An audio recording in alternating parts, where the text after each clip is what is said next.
ಬೆಂಗಳೂರಲ್ಲಿ ಆದಿಚುಂಚನಗಿರಿ ಮಠದ ಆಸ್ತಿ ಕಬಳಿಕೆ ಯತ್ನ 120 ಕೋಟಿ ಮೌಲ್ಯದ 6 ಎಕರೆ ಭೂಮಿ ಕಬಳಿಕೆ. ನಕಲಿ ದಾಖಲೆ ಸೃಷ್ಟಿಸಿ ವಂಚಿಸಿದ್ದ 17 ಜನರ ಬಂಧನ.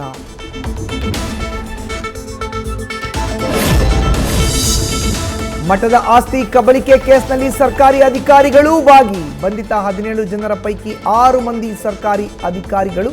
ಕೆಂಗೇರಿ ಪೊಲೀಸ್ ಠಾಣೆಯಲ್ಲಿ ಪ್ರಕರಣ ದಾಖಲು.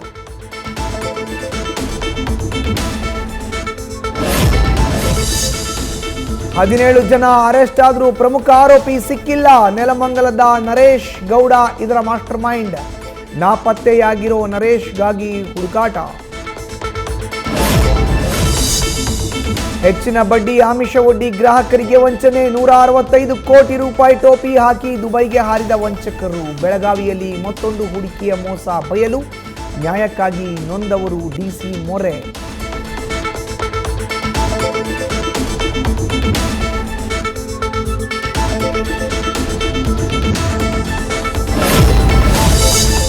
ಬಿಡದಿ ವಿಚಾರದಲ್ಲಿ ಈಗಾಗಲೇ ಪ್ರತಿಭಟನೆ ಎಚ್ಚರಿಕೆ ಕೊಟ್ಟ ಮಾಜಿ ಪ್ರಧಾನಿ. ರೈತರ ಮೇಲೆ ಕೇಸ್ ವಾಪಸ್ ಪಡೆದೇ ಇದ್ರೆ ಇಳಿ ವಯಸ್ಸಿನಲ್ಲೂ ದೇವೇಗೌಡರ ಉಪವಾಸ ಸತ್ಯಾಗ್ರಹದ ಅಸ್ತ್ರ.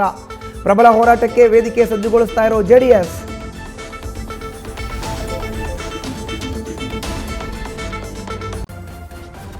ನ್ಯೂಸ್ ಫಸ್ಟ್ ನಿರ್ಭೀತಿಯಿಂದ ನಿಮ್ಮ ಪರವಾಗಿ.